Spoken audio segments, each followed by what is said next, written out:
महाराष्ट्र में सियासी हलचल हुई तेज। अमित शाह से मिले अजीत पवार। सीट बंटवारे पर मचा घमासान। महाराष्ट्र में विधानसभा चुनाव से पहले बैठकों का दौर जारी है। तमाम राजनीतिक दल अपनी अपनी रणनीति बनाने में जुटे हुए हैं ताकि विधानसभा चुनाव में ज्यादा से ज्यादा फायदा उठाया जा सके। लेकिन इसी बीच महायुति से डिप्टी सीएम अजीत पवार ने बुधवार को केंद्रीय मंत्री और भारतीय जनता पार्टी के वरिष्ठ नेता अमित शाह से मुंबई में मुलाकात की, तो वहीं दूसरी तरफ विपक्षी गठबंधन महाविकास अघाड़ी में भी सीटों के बंटवारे को लेकर मंथन चल रहा है। दोनों ही दल जल्द से जल्द सीटों के बंटवारे को अंतिम रूप देने में लगे हुए हैं।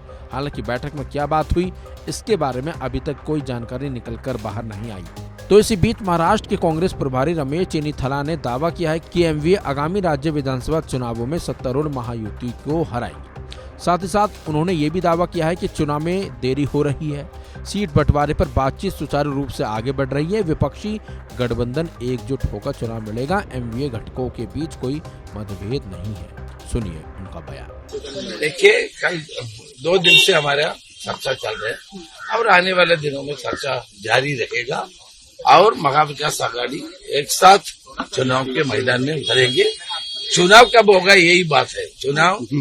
चुनाव लंबे अनाउंस करने के लिए क्यों डिले होते जा रहे हैं और कैबिनेट में 40 निर्णय लेते जा रहे हैं, बड़े बड़े वायदा कर रहे हैं।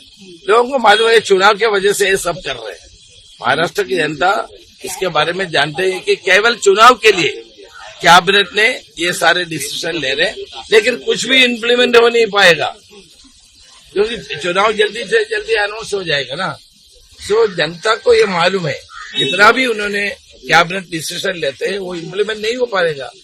उनके पास पैसा भी नहीं है, उनके पास समय भी नहीं है। ये तो जनता को गुमराह करने के लिए ये सब कर। बता दें आपको, अमित शाह और अजीत पवार की बैठक राष्ट्रवादी कांग्रेस पार्टी की महाराष्ट्र में सत्तारूढ़ महायुति गठबंधन में मौजूदगी और उनकी पार्टी की ओर से कुछ बीजेपी नेताओं के मुस्लिम विरोधी प्रचार का विरोध करने को लेकर उपजे मतभेद की पृष्ठभूमि में हुई है।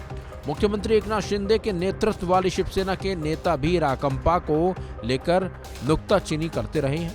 महायुति के तीनों सहयोगी दलों ने 228 सदस्य विधानसभा चुनाव के लिए सीटों के बंटवारे को अभी अंतिम रूप नहीं दिया है, जिसके अगले महीने होने की उम्मीद है। महाराष्ट्र के उप मुख्यमंत्री देवेंद्र फडणवीस ने पिछले हफ्ते माना था कि 2024 के लोकसभा चुनावों में बीजेपी को अपने नए सहयोगी राकंपा से शिवसेना की तुलना में कम वोट मिले थे, जबकि इससे पहले अजीत पवार ने कहा था कि महायुति के सहयोगी दल एकजुट रहेंगे और वो विधानसभा चुनाव में गठबंधन की जीत सुनिश्चित करने के लिए काम करेंगे।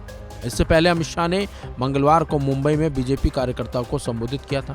फिलहाल सभी राजनीतिक दल महाराष्ट्र में आगामी विधानसभा चुनाव के लिए जोर शोर से रणनीति बना रहे हैं और सीट बंटवारे को लेकर भी लगातार मंथन चल रहा है। लेकिन इसी बीच एक खबर ये भी सामने आई थी कि महाराष्ट्र के उप मुख्यमंत्री देवेंद्र फडणवीस ने उद्धव ठाकरे से मुलाकात की थी, जिसके बाद से महाराष्ट्र की राजनीति में एक अलग ही तरह की हलचल मची हुई है। खैर, चुनाव आने वाले हैं, देखना होगा सीट बंटवारा कैसे होता है। इस खबर में बस इतना ही। अपडेट्स के लिए बने रहिए वन इंडिया हिंदी के साथ।